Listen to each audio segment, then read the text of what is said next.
Hello friends and welcome to my Satvik cooking vlog. Today's recipe is tangy, spicy, tasty Pulihora. Friends, I'm sure that this vlog will inspire your inner chef and you will try this yummy, tasty Pulihora recipe. Before we start cooking, let me give you a small introduction of this recipe. Tangy Pulihora is also called as tamarind rice. Tangy Pulihora is cooked in all South Indian homes and also at the temples. At the temples, it is cooked as the Naivedyam and served to the gods and goddesses of the holy shrine. This dish has a unique blend of many flavors. Pulihora has the tanginess of the tamarind and a medley of many spices, creating a burst of delightful flavors in every bite. Pulihora is not an ordinary dish. It is a culinary delight that takes your taste buds on a flavorful journey. You can have this dish with crispy papad or yogurt. I'm sure after having a bite, you will definitely crave for more. So come on, let's start cooking. For Puliyogare preparation, I have taken 2 glasses of raw rice, that is basmati rice. And you'll have to soak this 2 glasses of rice before cooking it. As you can see, I have soaked 2 glasses of basmati rice. Soak it for half an hour and then cook it. After soaking the rice, you will have to cook the rice in the cooker. You can wait for 2 to 3 whistles and then switch it off. You'll have to wait for 2 to 3 whistles and then you can switch it off. For making Pulihora, first take some water. Half a glass of water will do. And then once the water gets heated, please add tamarind. I've added some tamarind inside the boiling water and let the water boil, and after the consistency of the water reduces, you will have to turn off the gas.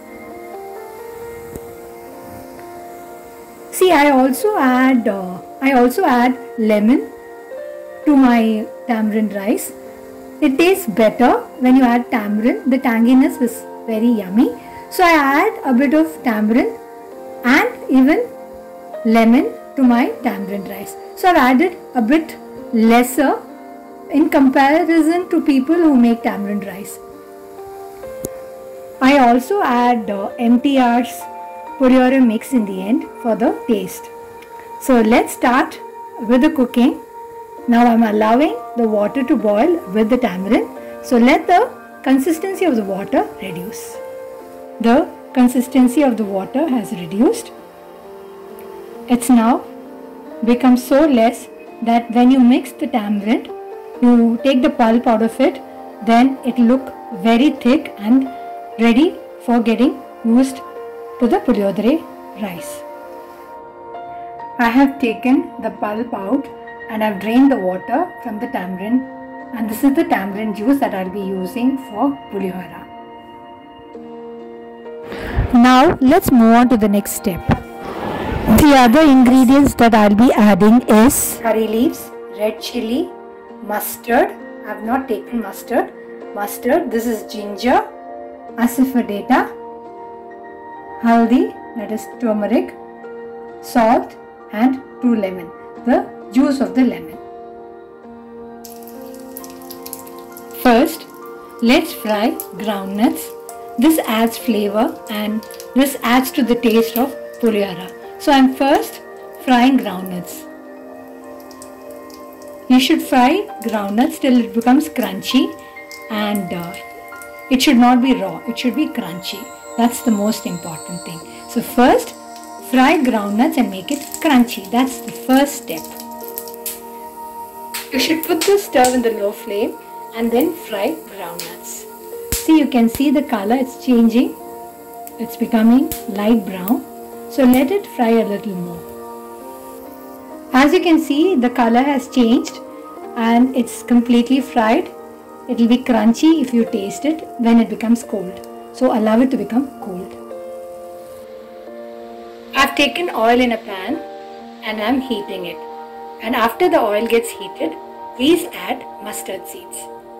And then, sorry, I've not included urad dal and chana dal. You'll have to even fry a bit of one spoon of urad dal and 1 spoon of chana dal after the mustard is fried.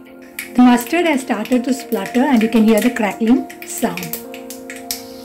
I've added urad dal and chana dal and I'll fry it now.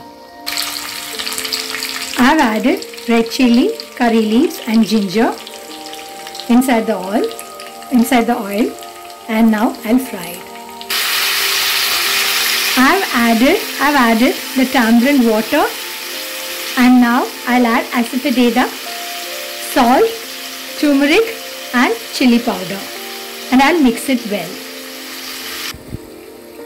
I've added all the ingredients and now I'm going to fry it.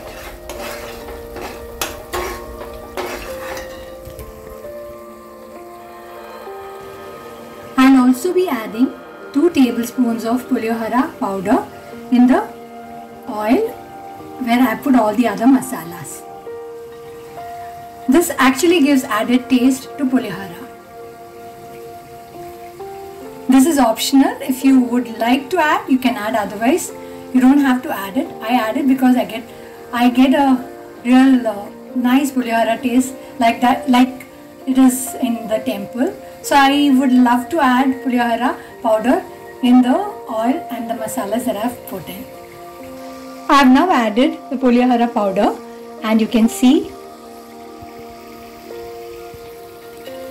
now I have mixed it. The consistency is so thick now.